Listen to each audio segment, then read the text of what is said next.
on the binary. Welcome to Being Trans. I am Amanda Bonanza, and next to me is the elegant and illustrious Emily Kailyn. Hello, Emily. How are you today? I'm good. There's one slight problem. Uh-huh. I got a little sick this week, and then I had a big open house for the local therapy collective that has partnered with us for Trans Pride Week and stuff. So it was a very incredibly social event. I was talking for 4 hours straight, lost my voice about an hour and a half into that, and so this is the best I've got for today. I hope it's not too much of nails on the chalkboard for anybody because yeah, it's shaky at best. But otherwise, I feel pretty good. I'm doing pretty great. Went out to the beach this morning, did some like rock and sea glass hunting, which is always a fun sort of Wait, zen. what? Yeah, Oh, sea glass. I thought you said seagulls. Like I seagulls. thought you were Here's hunting one. seagulls. Yeah, we do Like spear that hunting. doesn't Spear hunting for sound like seagulls. Emily. Like she just like takes her 45. Is Cat. wait, is seagull hunting something I shouldn't admit on air? Is that what we're I talking? didn't know it was a thing, but like it's like just go to the highly populated beach in California with like a crossbow and see what you can do. Just like thump, hip shot, thunk, I just picture thump. like the duck hunting because they like they're like or the doves or whatever, like the chicken shits with the shotgun. And you're just Yeah, it sounds flocks of good. Yeah, seagulls going by and you're just dropping 8 of them at a big time. ass long barreled shotgun, just like whack. It's like pull, pat. And then they just a whole group of them just fall from the sky and thud on the Steal beach my right in front of the French kids, fries, will you? right in front of the kids that are like building a sandcastle. There's just like this line of dead seagulls that just land right in front of them. I love the idea of I don't love this idea, but I like the image of like a small child building a sand castle, and it's not great, but it's really good for a small kid. Like they had the bucket, they made parapets, and they made little things, and they're like so proud of their sand castle. And then you just hear the loudest blast of a 30 gauge shotgun, and like a dead bird just falls right on their sandcastle and wrecks it. They just start crying. I just picture you turn around to look at where the shot came from, and it's somebody like in the full on like the pith helmet and the like the you know like African safari gear. Yeah, like I was thinking more like a ghillie suit, like in Vietnam, like just like you're dressed like a bush.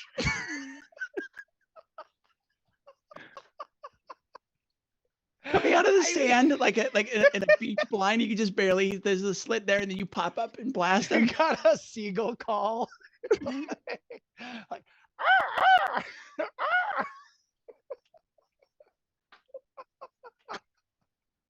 Great imagery, I love it.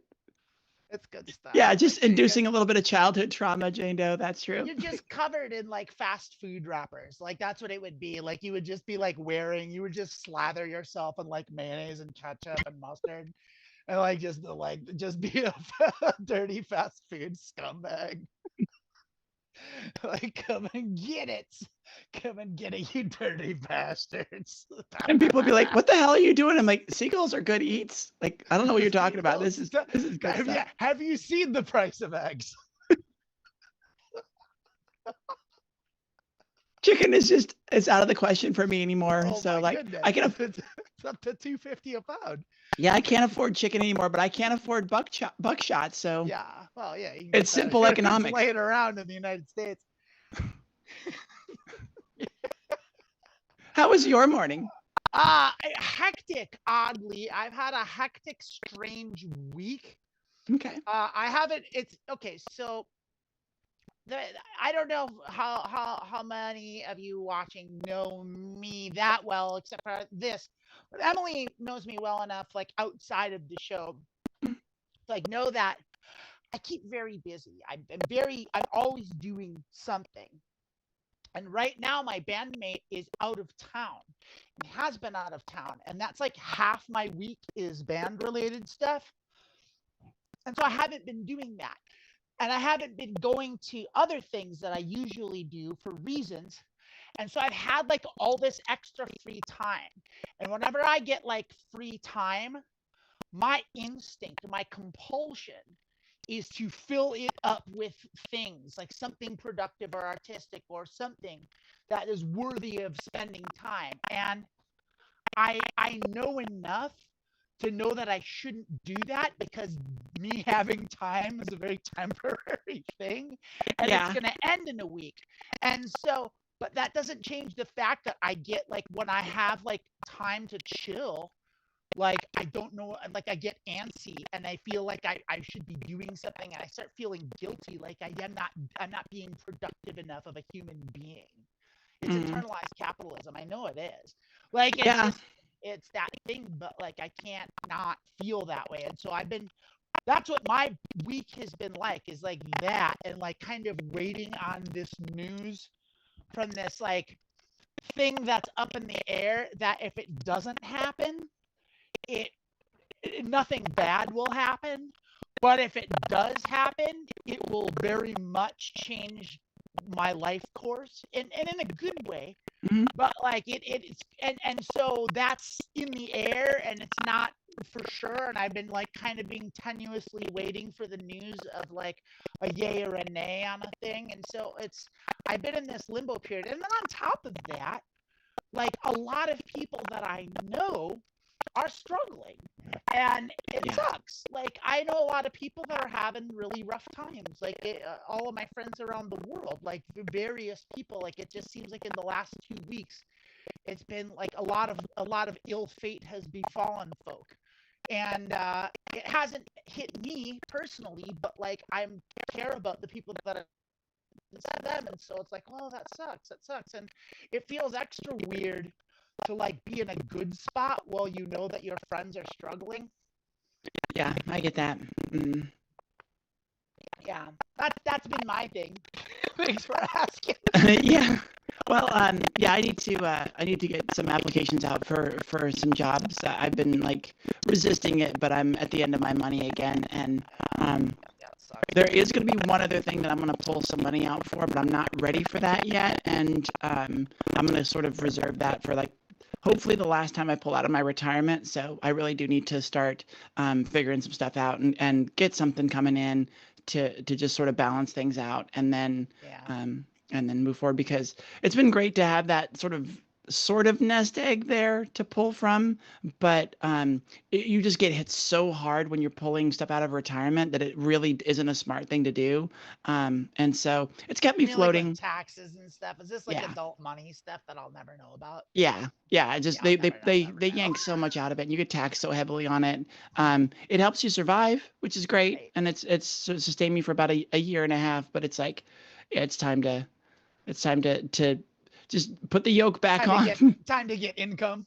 Yeah, yeah. Time to get back in the black. Yeah. As much as we hate and resist all of the the capitalistic crap, Gotta do like what you gotta do it's how our sometimes. End of the society is day. run. Yeah, Yeah. it's the basis of everything. If you want to survive in it, you gotta play along, or you gotta Yeah. You gotta step out of figure it. out. You gotta figure out. You. Here's the thing about that.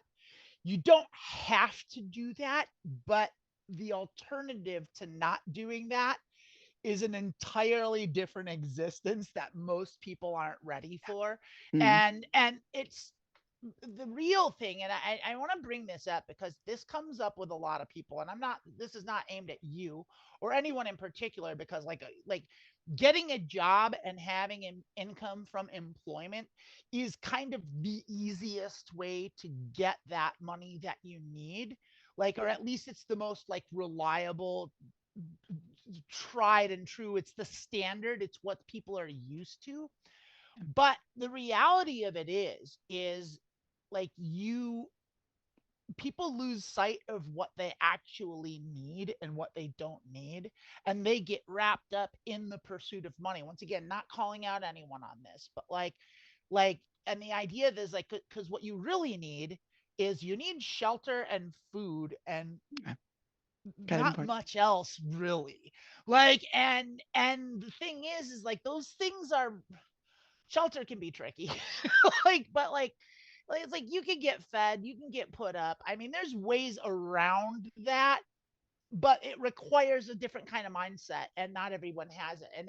And it is an entirely kind of full-time work just figuring out how to navigate that life Mhm. anyway.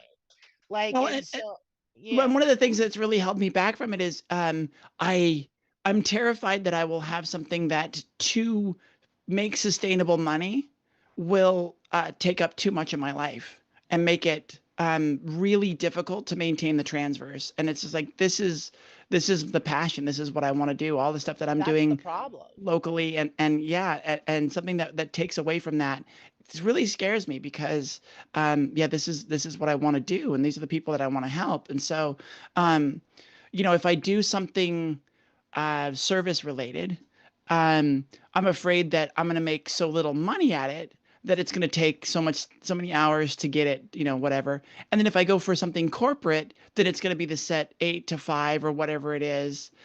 It's um always more than that. Like yeah. that's the thing, is that's the entire problem with Mm, like what's going on, is like, first of all, even getting something sustainable these days is hard. Like, like nothing does. And then like on top of that, anything that is remotely sustainable requires like all of your time and dedication to it. It's expected. Like if yeah. someone pays you enough to live in this society, they think they're paying you a fortune and they demand your entire life. Like, and it's crazy. And that's like what that's the biggest problem for me too, is like I'm not going to do that. Like, and I'm not Mm, saying like I won't ever shit on anyone that does, or like we all got to do what we got to do in this world, and you all got to figure out what you got to do. And like I am blanketed in strange privilege, so I understand. Like, because I've been broke and I've been there, and like I understand the destitution of like fucking not fucking knowing how you're gonna make rent and all that, and the stress that comes with it. And but like the reality of it is like I I'm at the point now with my life where like I've dipped my toe into that world enough to know that like I don't want any piece of it. Not, and they don't want me there. Like they don't want me in the corporate world. Like I'm not one of them, and they know that I'm not one of them, and they they don't can they want can me see you there. coming. They're like, Yeah. this And I doesn't don't want to belong. be there. I don't like them and they don't like me. And Uh-huh. there's no reason for the two paths to cross. And like, and so there's no point in me doing it. Like, and since I can't do that, like, well, then that just kind of rules out that whole avenue anyway. So Yeah. like then I have to figure out something to do. And so it's like, well, fuck, like, you know, I would honestly, I would at this point, like with the options that are available for like paying traditional employment, like the hoops that you have to go through, even just to get it, Yeah. like are so dehumanizing and so awful. And I just don't want to participate in it. It's like I'm done playing Monopoly. I just don't care at this point. I would sooner be unhoused than work 80 hours a week to be scraping by barely and incurring debt while I'm doing it. It's just none of that appeals to me at all. Like it just no aspect of it I'm interested in. And it's like, well, fuck it. But like I said, I'm swimming in privilege. And so like I can say that from the point of view of someone who's like got a roof over their heads and has Yeah, food and we're losing your housing it's like, is yeah. low possibility. Yeah. Well, I wouldn't say that, but I Um, wouldn't say it's low. It's like it's always there. I It's hate just that. It's like at JD Power the last God, probably 6 or even close to 8 years I was there. Like, um, there was just cut after cut. Like every 6 months, there was like another round of yeah. layoffs or whatever, and you just never felt comfortable there. Like you never felt like you would have a job, in 6 months, and it was just like, God, it. Not only are you kind of, you're doing your best to kind of get by and all of that, but just to have that, looming over your head, and the fact that like any situation like your housing is kind of temporary. That Yeah, you're terrifying. always on a cliff's edge of like you're forced to walk a tightrope with ruin on both sides. It's absolute ruin. And like and and the tightrope's not a fun walk. Like, and you don't even get anything out of it. Like you just barely get enough to maybe squeeze by. Like maybe if you're lucky, like you can afford like, to go out to eat once in a while, like, but like you can barely make rent. Like if you own a house, like, that's one thing, but then you've got insurance, like forget about it. And if you get sick, you have to go to the doctor. Like you don't have health care. You don't have like any of this stuff. Everything costs so much just to do anything. Like, and it's just, it's a bad situation and it's a bad deal. Like the social contract is isn't functional anymore. It's just not. And so it's like, fuck it. I feel like, it's like if you ever watch like old movies or like read books or saw TV shows that took place in like the Great Depression, or like it's like back then, like it was like there was no point in even trying to get a job because there just weren't any. And there was a whole class of people that just like said fuck it and gave up and made art. And that's where I'm at. Like, it's like this is not worth participating in as far as I'm concerned. Like I'm going to do, if something comes along and falls into my lap that's ideal, that's suited for me, and it's a good fit, then I'll do it. But it Mm. has to pay, it has to be worth my while, and it has to be something I don't hate. Like, and I have my standards, and like some would say that that's too high, but I don't think it is. It's like some base ass minimalist. I just need to get by. I'm not a greedy person. I don't need a lot, but Mm. I need to be able to make my rent if I'm working a job, period. Like it's like I need to be able to have afford the basic necessities. Yeah, and just the way our society is structured right now, with the housing costs so outsized, and the way inflation's been, and how wages haven't kept up with it, except for executive wages. Wages have Oh way yeah, those are surpassed. always great. surpa- Techies too. If you're a code, money, but that's it. That's the only way to make money. Mm. Like if you code, that's it. Learn Python, I guess. But like I'm not a fucking coder, and I'm not everyone's a fucking coder. Jesus Christ, I have to learn how to fucking talk like a goddamn, think like a goddamn machine. No, Mm. thank you. Raina chimes in. Tech is no refuge right now. I mean, it's not like a refuge, but it's the only thing that pays. Like, Mm. anyway, I don't need to get into it. I'm not in tech anymore. I was in tech for a minute. So some of you may have noticed there's only 2 instead of 3 today. Lilith is actually out at a writing workshop, and I just got a note from her that I don't know that it is proving very fruitful for her. So Does she want to jump in? so I don't know that she's going to jump in, but definitely next week our intro is going to be really solid, because we're going to have a lot of good insight into her writing workshop that she was hoping to get a lot out of. So tune in for that. Let her That'll be know very if she fun. wants to jump in. She can jump right in. Like, we'd love to have her, obviously. But that's Maybe funny. I'm sad that it isn't working out for her. But mm, like, I was hoping it would, and that she would get so much out of it. But oh, I've got like a bean in my teeth. maybe Oh. we'll have our our producer message her and see if she wants to jump in. I don't think she's gonna ditch the thing, because I think she had to pay for it. So sort of one of those things, you might as well You gotta sit see through it it and through. see. And if nothing The else, it'll sunk give her cost plenty of fallacy. stuff to talk to us about. Yeah, next week Yeah. it'll give her plenty of fodder for comedy and for her Substack. Oh, now I can see is this bean. Raina, can you fix this in post? Can you get this? This right here.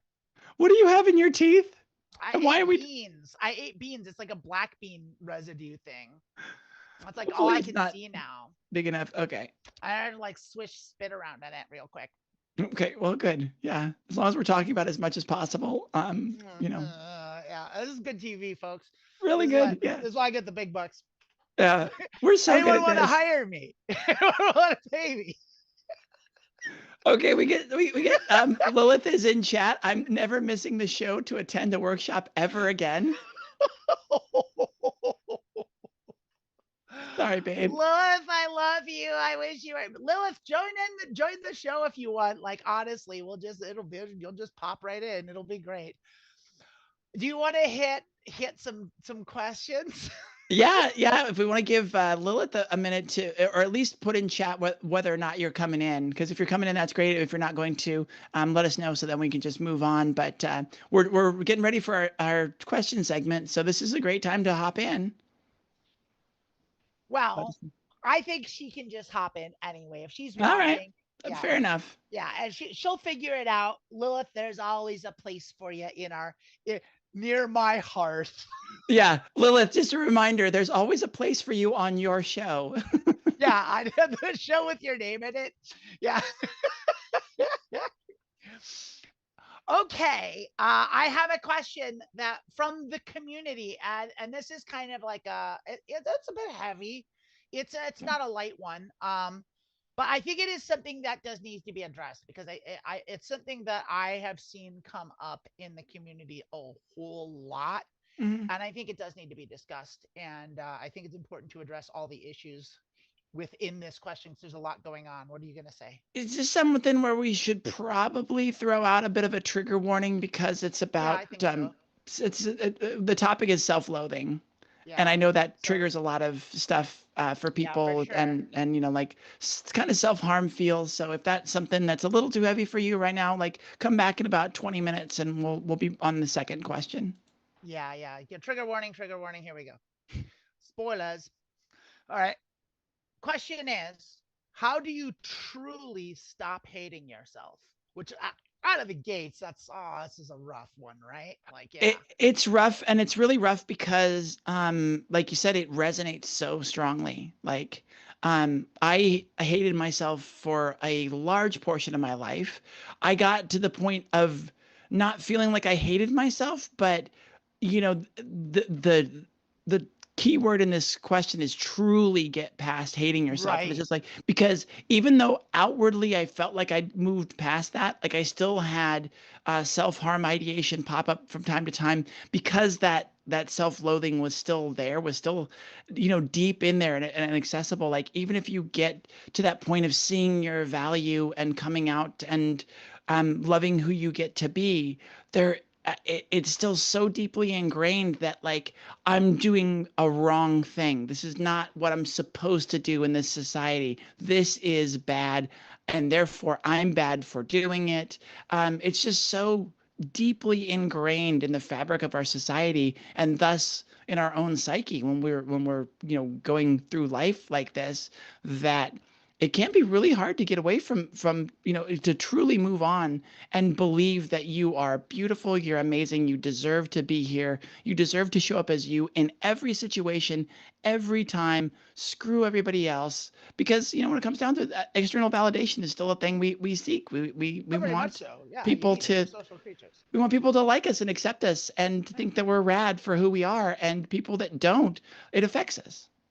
Of course. Yeah, I agree. Like, yeah, I mean, I can't emphasize that enough. Like the idea of like, it's like because you even brought something up. It's like I deserve to be here. I love myself. Screw everybody else. I don't agree with that portion of it because it's not screw everybody else. Like part of it is loving other people. Like we need other people. Like there's so many people will say that they'll say I hate people. It's like yeah, but we all saw Castaway, and you don't want that kind of situation. Like you don't want to be talking to a volleyball. That's no good. Like like that's not great. Like it's like you need people whether you like it or not. We are social animals, and we Yeah. do need them, and we do seek external validation, and that's a huge part of everything. And so it's like to dismiss that as like it's not important or like that it's not like necessary is to me it's like I just wanted to just make sure we're not pushing that Yeah, even and I agree with that, accidentally. and I think I shorthanded it a little bit. It's Yeah. it's screw other people's opinions. Like you don't need anyone else's approval. Like we still sort of seek it, we still appreciate it. It still makes us feel good, but it can't be something that you anchor your life on. Like what other people think about Yeah, you. that's a better way to put it. I think it's Yeah, like it can't be the thing that you hinge your self-worth on. exactly. And that's we've said this a couple times. Trans themes are regular human life themes. Yeah. most of the time. We've got some exaggerations. We've got some slightly different circumstances and things and things fueling it that other people don't have. But a lot of the themes are very common. And self-love is tough in our society. Our society favors, homogeny, being the same as everybody else and not being too different, not expressing yourself too much and shy or, like wavering from the norm. And Well, it's just such a, simultaneously telling you to pick yourself up from your bootstraps and do everything yourself. Like yes. it's so And paradoxical and and be ridiculous. yourself. Be yourself. Yeah, Because yeah, everyone else is exactly. taken. It's just like, yeah, there's some Yes. there's so much of that. And one, the conflict of that is really confusing for us emotionally.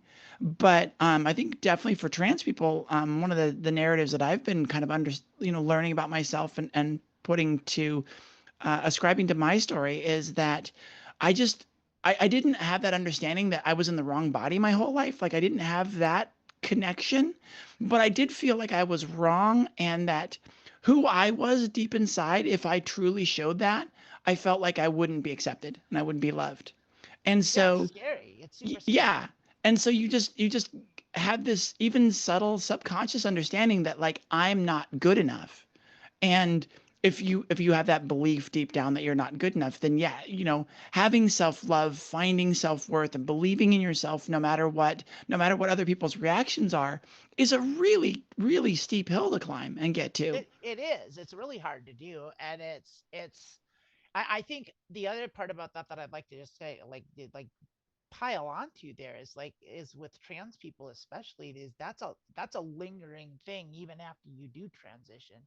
Like that's a thing like where like I mean the dysphoria sticks around, like and even those of us that like pass and do the things and get to the place where other people consider goals, like even that like it's still you're never quite there where you never quite feel like you're totally part of, you don't fit in, you're always an outsider, like almost anywhere, even within the community itself. It's like there's so much like diversity within the community where it's like, well, that I can relate to that, but it's not exactly what happened to me, and that's a lot of times how it goes. Yeah.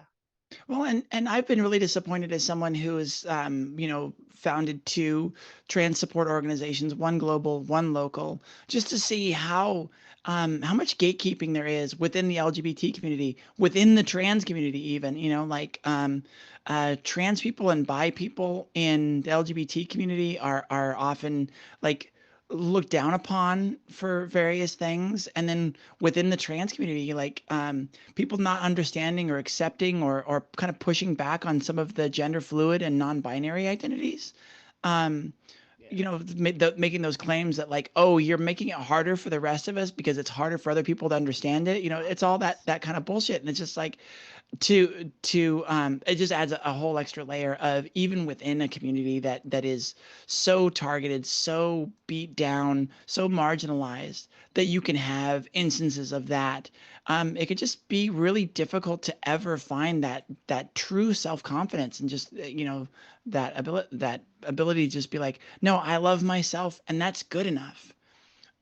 So the So the how do we get there? Because how right do we now get we're there? trying to The figure the, out the how to crux of the stop question. hating yourself. How to Because stop like hating loving yourself. yourself, I don't even think we're gonna get there with this one. And like, let's just try to figure out I how to stop hating I yourself. mean, yeah. I think it's actually fairly easy to stop hating yourself. I think that loving yourself is a harder one, but surrounding yourself with people that love and accept you, um, put Easier said than done, though. let and yeah, and letting your walls down. I don't know if you've noticed this in your transition or just in your life, where you find those people that love you and accept you completely for who you are, and you still can't trust it.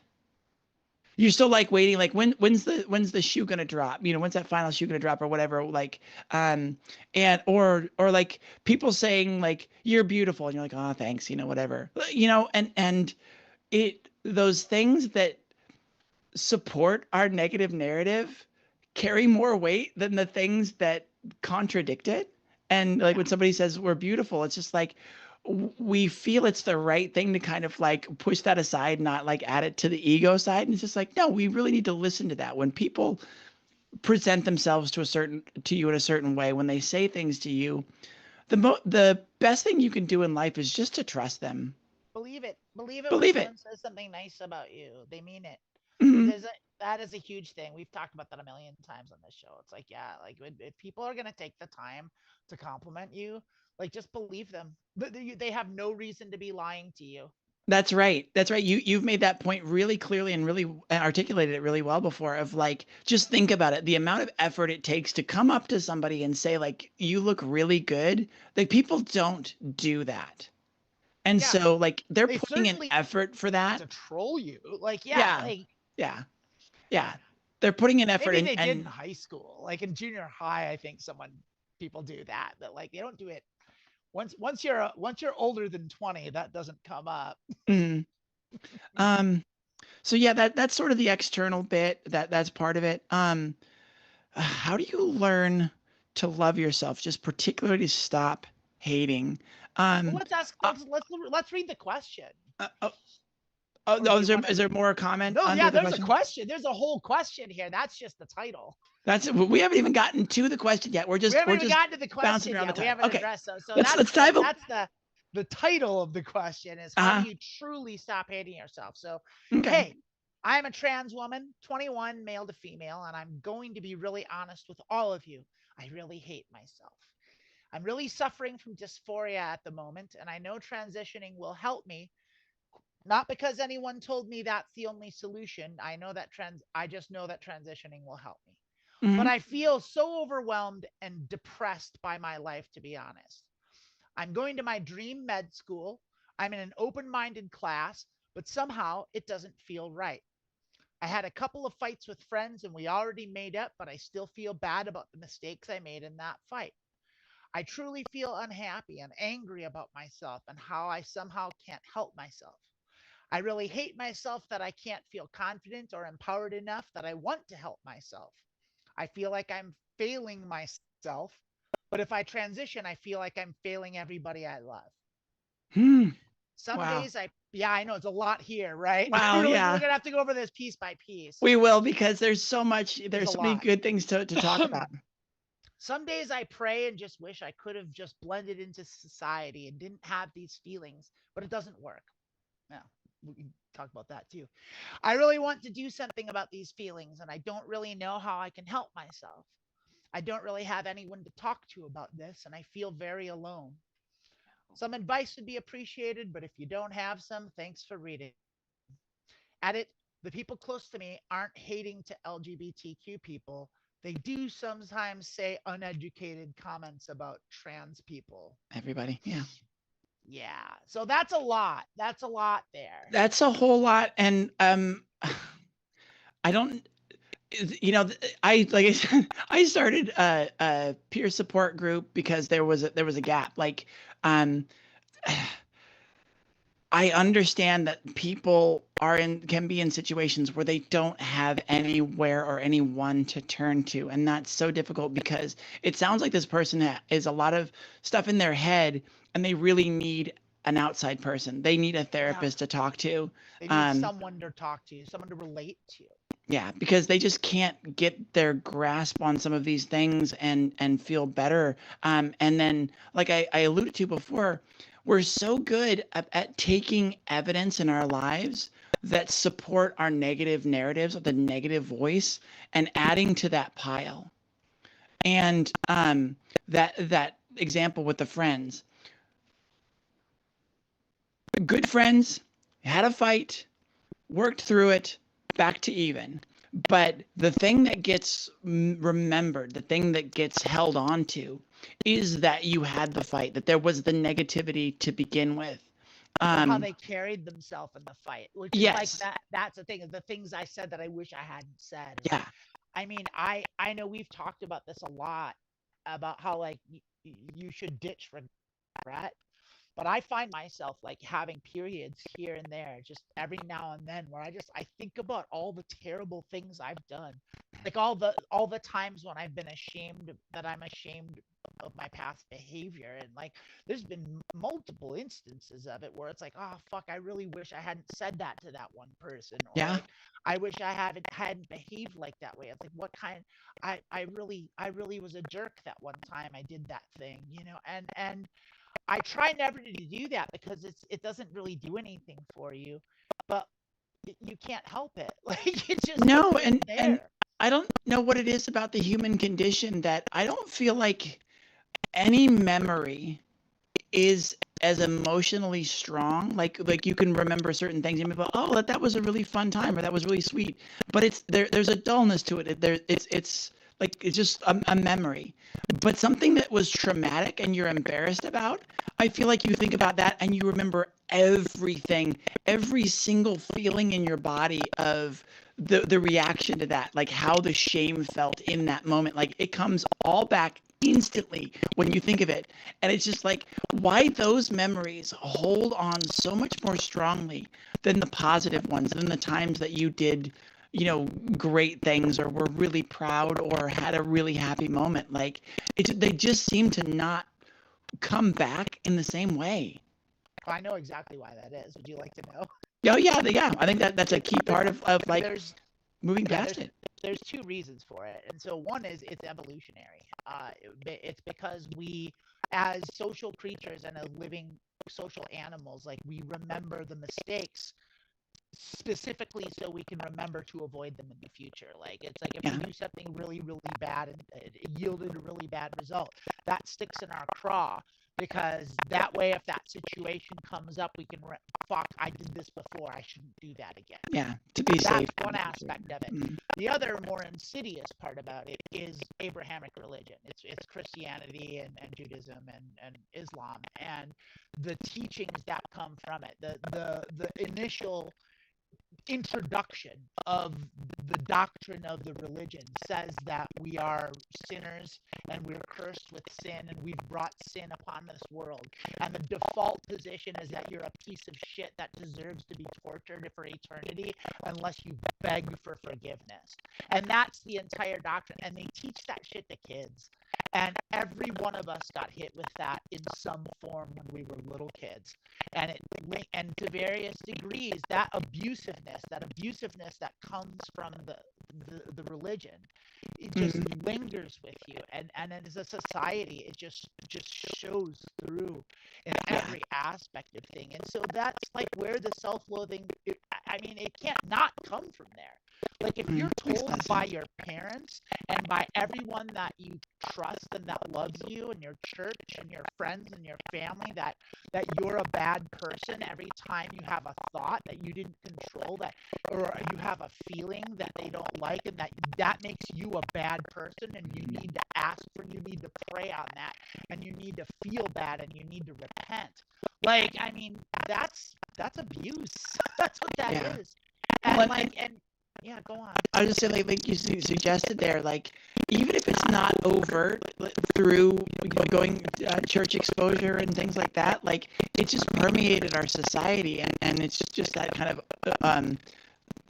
the the base feeling of like how our society works, of like, yeah, if you're not doing this and this, then you're not good enough. Yeah, no, you're not worthy is the foundational doctrine of all Abrahamic religion, all of it. Like, and it's the very foundational brick that the whole rest of it's built on top of. And so that's, there's that. And I don't want to turn this into a religion bashing session, but like that is really like that paired with the other thing, with the evolutionary aspect of it. That's where it comes from, and that's why it's there, and that's why it's important to understand that and be aware of it so you can overcome it. Because like having those powerful memories that do deter you from making a mistake, that's important to have, but it's not the thing that should be your driving force of who you are as a person.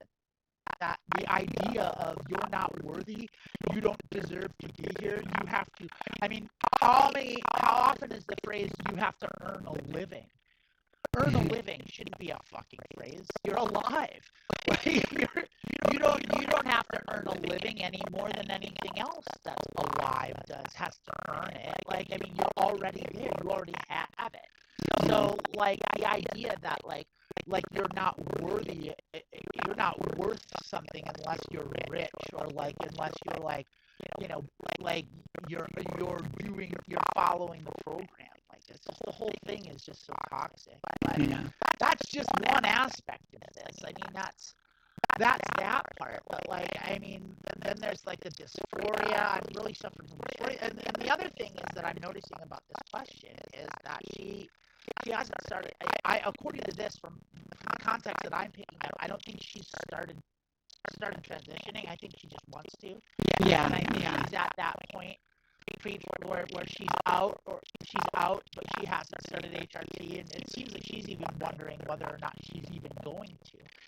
And the other thing I'd like to point out about that is, as someone that did start HIT and went through it, like, I had no idea how shitty I felt just because the wrong hormones were going through me. Never mind how, like, it was all of the other stuff, but the physical, how bad my body physically felt. Like, I didn't have any idea because my baseline was just in the toilet. And then as soon as the hormones started working, like, my body physically started feeling better, and, like, my emotional keel started evening out, and, like, it just the hormone alone just fixed so many problems for me, because it's a chemical imbalance, and it sucks. It feels like shit. Well, that's part of it too. Yeah, go ahead, finish yours. I think mine. I was just gonna say that, you know, when uncertainty breeds uncertainty in yourself. Like, when your life is really uncertain, I feel like you that's when you think the most about yourself, and like, why you don't have things more under control. And I don't know that there has ever been a more uncertain time in my life than that precipice before starting truly transition. Like, the understanding is a very difficult process, coming to understand that you're trans, and accepting that.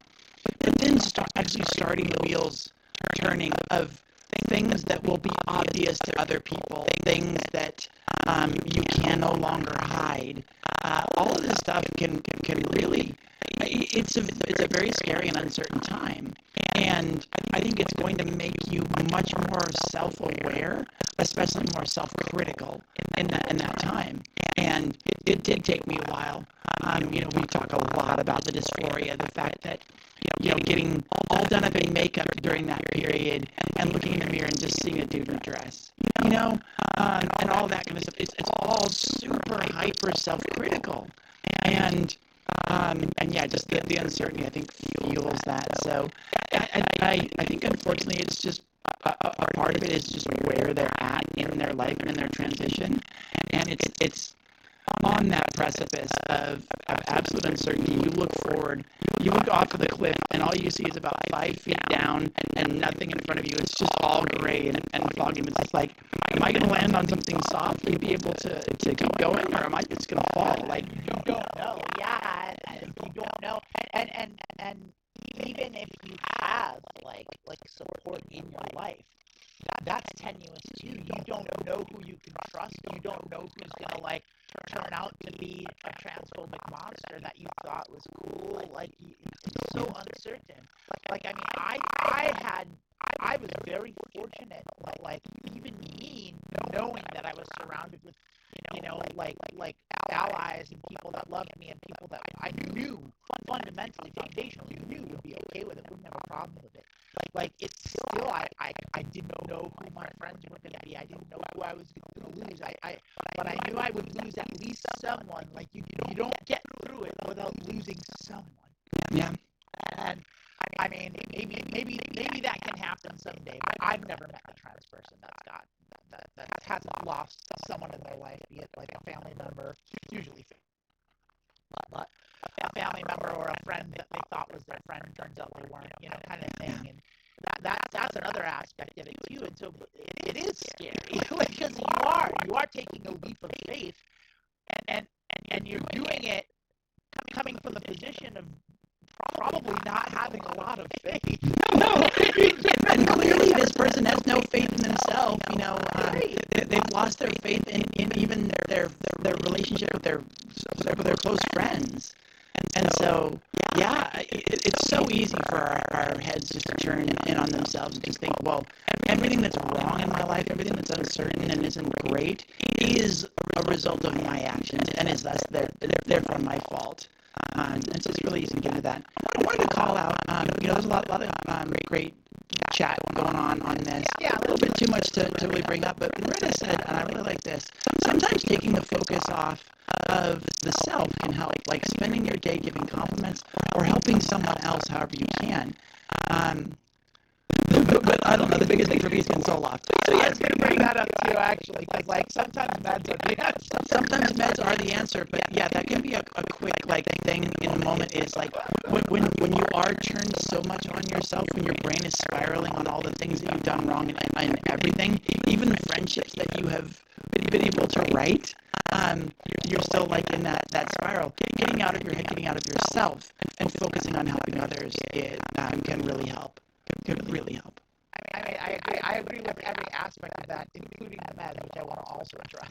Go for it. Yeah. I'm on meds. I'm on antidepressant meds. I'm on Prestige, and it helps. It helps tremendously. I spent the last 2 years in a very, very dark place, and was regularly waking up with tears and just saw no future and was just really just down, and I got to the point where I need to see somebody about this, and and it's not easy to find someone to talk to about that, especially these days when access to doctors and therapists is so hard and tenuous. But if you can do it, if you're having these thoughts, this level of depression, this level of self-loathing, really therapy and group support sessions can help you in ways that you'll never see.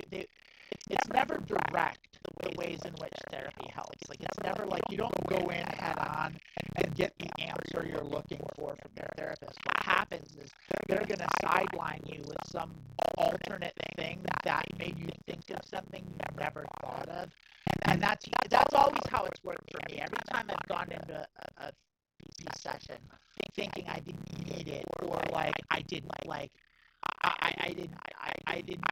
whatever, the ones that were the most beneficial were the ones that they brought up something, or they helped me with something tertiary, or something that wasn't directly related to what was going on in my life, but it was so helpful and so insightful that it was it improved the quality of my life so much. And that's the thing that you get out of it. And I know it's hard to come by, I know it's hard to get, but I think everyone, no matter your mental state, benefits from therapy. I think everyone should do it. I think it's a super healthy thing to do.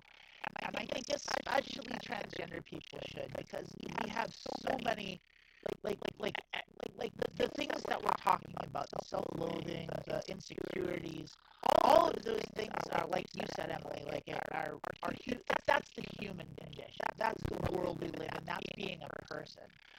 But for trans people, everything's just amplified. Everything just gets turned up louder. And those feelings of insecurity are amplified by the government saying that you're an enemy of the state and a terrorist for existing. And it's the things that are going on in the world right now don't feel good.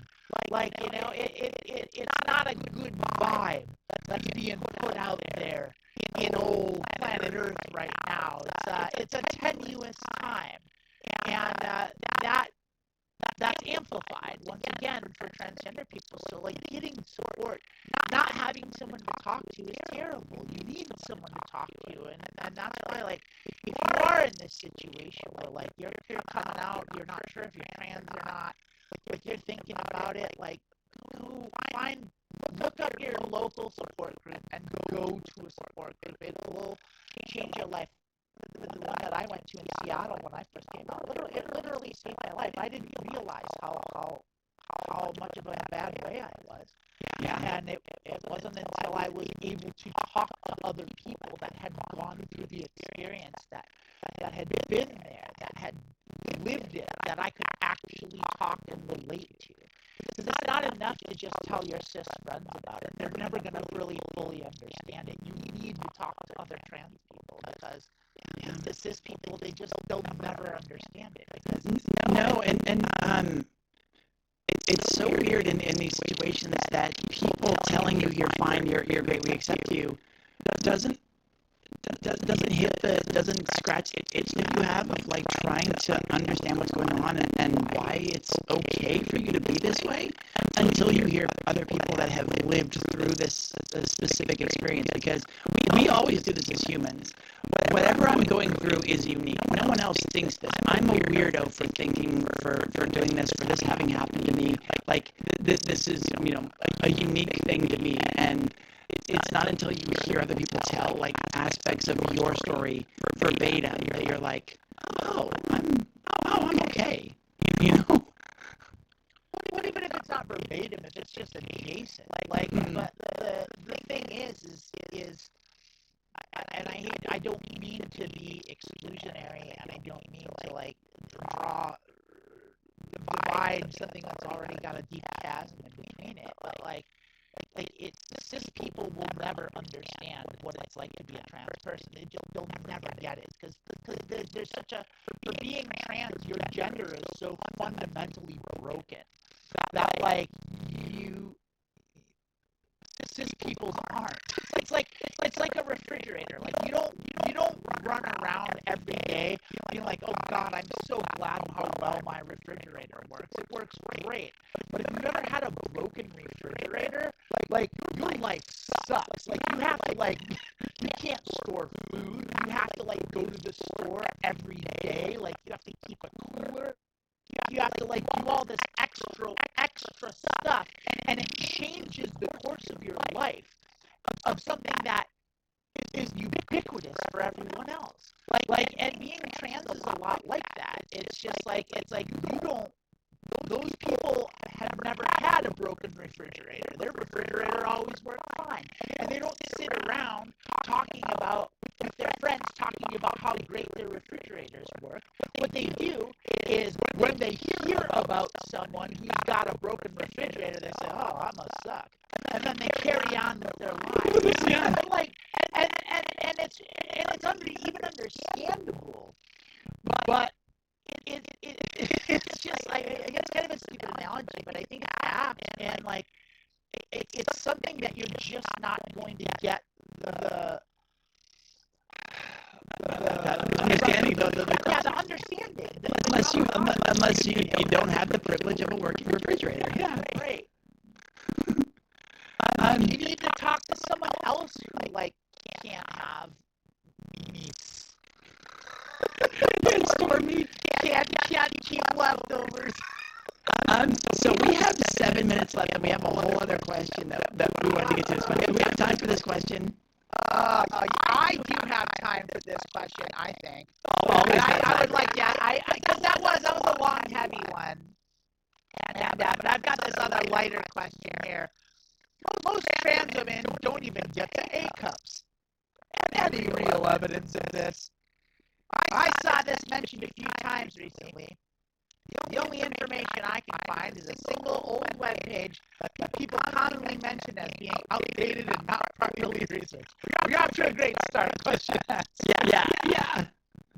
How much trans experience is that? The old website that doesn't have up-to-date or solid data. Yeah. It's got show times for Space Jam. Yeah, it's a good guide. Yeah. From what I remember, it said that male to female barely gets to an A cup on average. But it only tracks people for 2 years.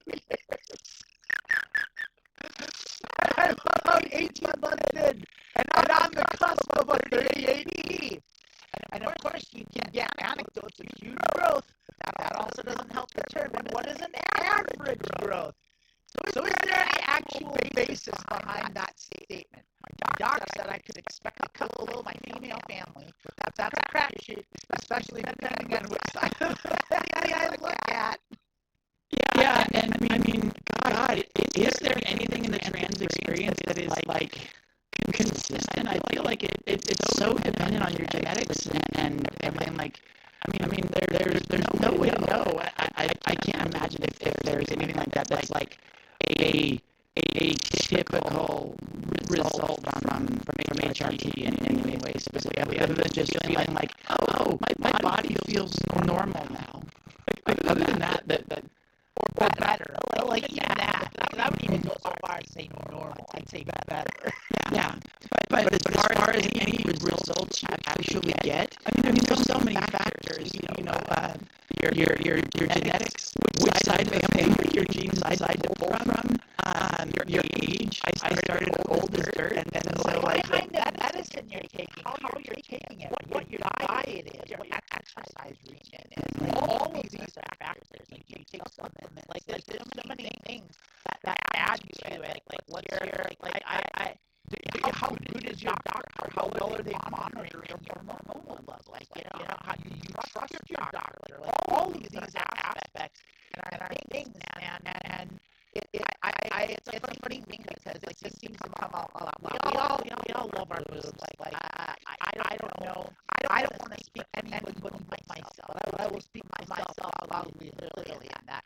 All I ever wanted was a fucking nice pair of tits. And I lucked out and I got a huge pair of tits. My tits are fantastic and I love them. But I'm 1 in a million. I understand that. Like, and I get it. Like I got real lucky in that regard. But it wasn't all luck. There were a couple things that did play into it. Because it's the same thing. I thought the same thing. I went going into it. I heard that same rumor that you can expect to be a cup size below your mother. My mom was in makeup. Yeah, my mom was in makeup. I expected to have those My mother has always had wonderful C's. I don't want to put too many adjectives on it because it sounds creepy, but a size below my mom would have been great. And it's like I don't know if it started too late or what, or I really had good monitoring of my nerves. And I've been on pills. I've been on gels temporarily, but I've been able to be consistently on injections. So who knows? Like what it is. There's no. And the problem is that this isn't data we can really get. Because it does depend on some factors. And what they need to do is like a few thousand people of different ages heavily monitored HRT numbers and all that. Like it would be a really amazing. Like there's no way to collate that data. There's just no way to do it. Like you could get at all of that fact. But what I'll say to briefly that it's down to 3 minutes left of the show is that life is women, you just get what you get. You get what you get. There's certain things you do.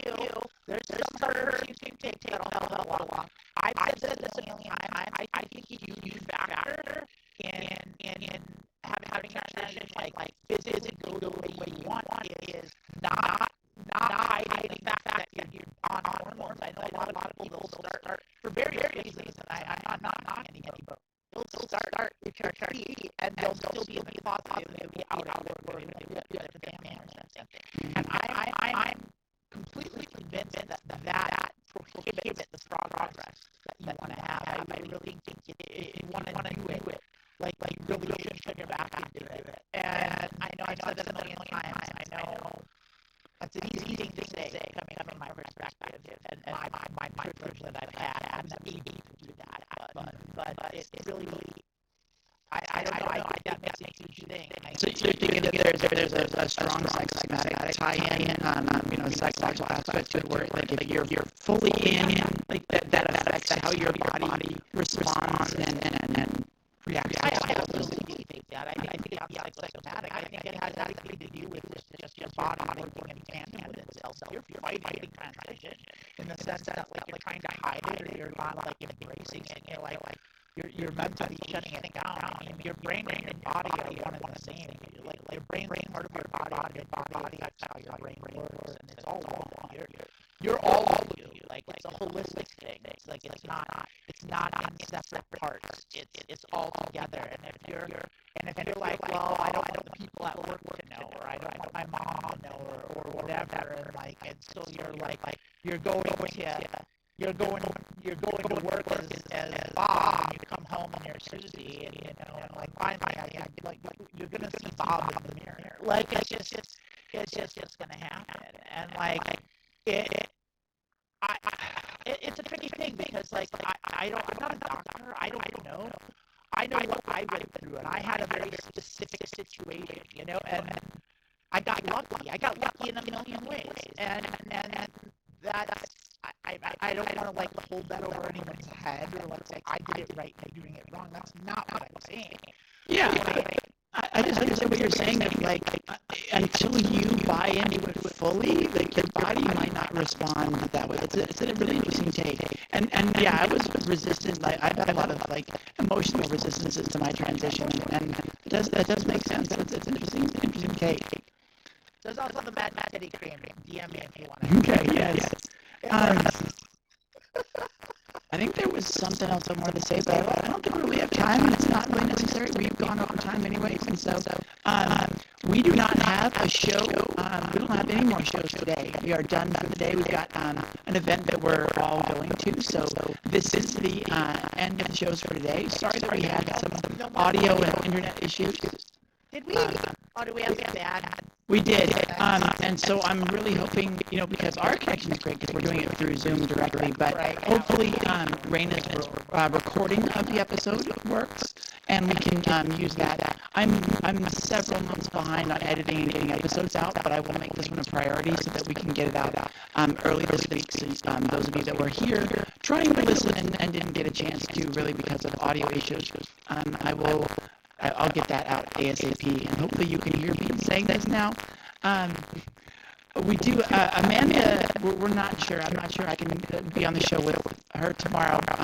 She's doing Church of Baltech at 11 a.m. Pacific, 2 Eastern, possibly solo. We will see. Raina's out, and I'm not sure I can do it, but we'll see.